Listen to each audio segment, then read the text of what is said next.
लेकिन इससे पहले ना फॉर्मेशन ऑफ, मैं काम करता हूं, फॉर्मेशन ऑफ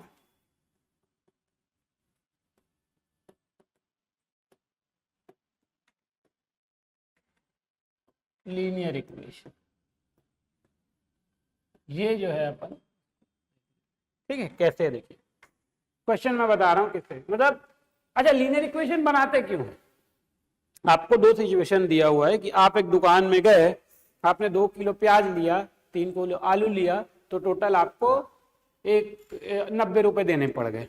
या आप किसी दुकान में गए, आपने 10 डेयरी मिल्क लिए, एक्स जितने भी रुपए का था नहीं पता, और 11 किटकैट लिए, तो आपको आपको टोटल 120 रुपए देने पड़ गए। तो बताइए किटकैट और डेयरी मिल्क की वैल्यू कितनी कितनी है। इस टाइप के क्वेश्चंस को लीनियर इक्वेशन से रिप्रेजेंट किया जाता है ना। तो कैसे बनाया जाता है वो देखेंगे, पहले आपको ये बता दो, वो तो सिंपल, पहले वो सॉल्यूशन था वो तो देखना था। सपोज कि क्वेश्चन है, हम एक क्वेश्चन ले रहे हैं, in a class the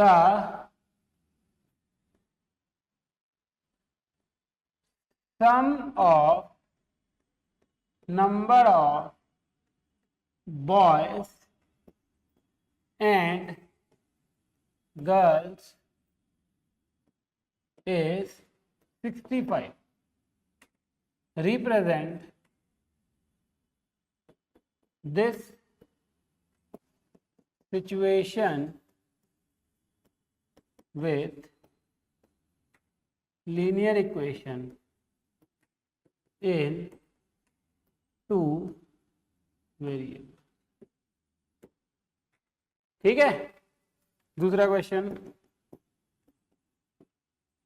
Meena brother is 3 years younger than her. Represent उसके बाद दिस सिचुएशन इन 2 वेरिएबल्स। ठीक है, अब आपको दो इक्वेशन दिया हुआ, ध्यान से देखिए क्या बोल रहा है कि in a class the sum of number of boys and girls is 65। मतलब एक क्लास में दो बच्चों, पूरे जो बच्चे उसमें गर्ल्स और बॉयज के सम को मिला के 65 है। तो इसको लीनियर इक्वेशन में आपको रिप्रेजेंट करना है ना। तो चलिए सॉल्यूशन करते हैं।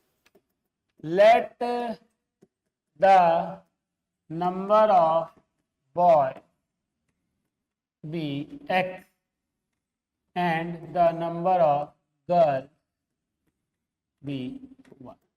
तो बॉयज का x है, गर्ल्स का y है। फिर आप लिखेंगे अकॉर्डिंग टू कंडीशन, या क्वेश्चन जो आपको लिखना है कि मर्जी है। अकॉर्डिंग टू कंडीशन क्या बोल रहा है कि गर्ल्स और बॉयज को जोड़ के कितना आ रहा है 65। That means x plus y करने से कितना आता है 65। इस तरीके। अब आप बोलोगे सर निकालेंगे कैसे, तो देखो बेटा क्या होता है समझना, अगर आपको लीनियर इक्वेशन दिया हुआ है ना, तो लीनियर इक्वेशन इन 2 वेरिएबल अगर आपको दिया है तो आपको सॉल्व करने के लिए 2 इक्वेशन चाहिए, तब जाके आप नंबर निकाल सकते हो। अभी एक ही इक्वेशन दिया हुआ है तो आप सॉल्व नहीं कर सकते, आप सिर्फ रिप्रेजेंट कर सकते हो। तो ये आपका आ गया। अब दूसरा सॉल्यूशन करते हैं, सॉल्यूशन 2। उसमें क्या बोल रहा है, मीना का भाई उससे 3 साल छोटा है, तो let Meena's age be x years and brothers age be y years। ठीक, तो Meena's age be x years and brother's age be y years। अब बोल रहा है मीना का भाई मीना से 4 साल छोटा है, मतलब अकॉर्डिंग टू क्वेश्चन, ठीक, अगर मीना की एज मैं देखूं तो उसके भाई से 4 प्लस करना पड़ेगा, तब जाके मेरे को मीना की एज मिलेगी। सपोज मान लेते हैं कि मीना का भाई 10 साल का है और मीना जो है वो 14 ईयर्स की है, तो मेरे को 10 में 4 जोड़ना पड़ेगा ना, तब जाके तो 14 आएगा, है ना, वरना भाई छोटा हो जाएगा। तो वैसे ही इसका भाई y ईयर्स का है, इसमें 4 जोड़ूंगा तब जाके क्या होगा, मीना की एज इक्वल 4 है 3 है जो भी है। 3 है, तो यहाँ पर क्या हो जाएगा, इस तरीके से बनता है आपका एज वाला क्वेश्चन। क्लियर है? तो ये जो है आपका लीनियर इक्वेशन इन 2 वेरिएबल ऐसे बनाया जाता है। अगला क्वेश्चन लेते हैं जो आपकी बुक में है, बोल रहा है कि cost of notebook is twice the cost of pen, है ना। Third question, cost of notebook is twice the cost of a pen, write this situation in linear equation. बोल रहा है ऐसा बना के, दो बोल रहा है मेरे को, मैं नहीं जानता, ठीक है। Take the cost of notebook be x and pen be y. Solution, solution में बोला हुआ है let the cost of notebook be rupees x. अच्छा एक सेकेंड में यहाँ पर आप देखिए, हाँ ठीक है, cost of notebook be rupees x and let the cost of pen be rupees, ठीक है। अब आपको बोल रहा है कि जो नोटबुक है वो पेन का ट्वाइस है। ट्वाइस मतलब दुगना। बच्चे क्या करते हैं, जब भी ट्वाइस देता है तो +2 कर देते हैं, किंतु नहीं भैया, ट्वाइस का मतलब दुगना। मतलब अगर पेन 5 रुपए की है तो नोटबुक 10 रुपए की आएगी, पेन अगर 10 रुपए की है तो नोटबुक 20 रुपए की आएगी। क्लियर है? डबल है, ठीक। तो अगर अकॉर्डिंग टू क्वेश्चन कंडीशन जो आपको लिखना है आप लिख लीजिए, जो नोटबुक है यानी कि जो x है वो पेन का डबल है। पेन को जब आप 2 से मल्टीप्लाई करोगे तो जो भी कॉस्ट आएगी वो नोटबुक के इक्वल आएगी। 2y को इधर ले लीजिए तो जाएगा x माइनस 2y, ये जो है आपका इक्वेशन। तो कोई भी इक्वेशन जो है वो इस तरीके से बनाया जा सकता है, कोई भी इक्वेशन है, इसको बोलते हैं linear equation in 2 variable. Clear है? ठीक है। तो कोई भी इक्वेशन हो, कोई भी सिचुएशन हो, आपको इस तरीके से बनाने आनी चाहिए। तो ये 3-4 क्वेश्चन जो मैंने बेसिक, शुरुआत में बेसिक से ही किया, फिर थोड़ा थोड़ा बढ़ाया, ठीक। आप लोग एक क्वेश्चन लिखिए, आपके लिए बनाने के लिए है। क्वेश्चन है the cost of a bat is 4 times the cost of a ball. Write this situation in linear equation. Linear equation के फॉर्म में इसको आपको रिप्रेजेंट करना है। ये आपके लिए छोड़ा जा रहा हूँ, इसको आप बनाएंगे, भूलेंगे नहीं। एनसीईआरटी के क्वेश्चन बहुत इजी होते हैं, ठीक है, ऐसे ही बन जाते हैं।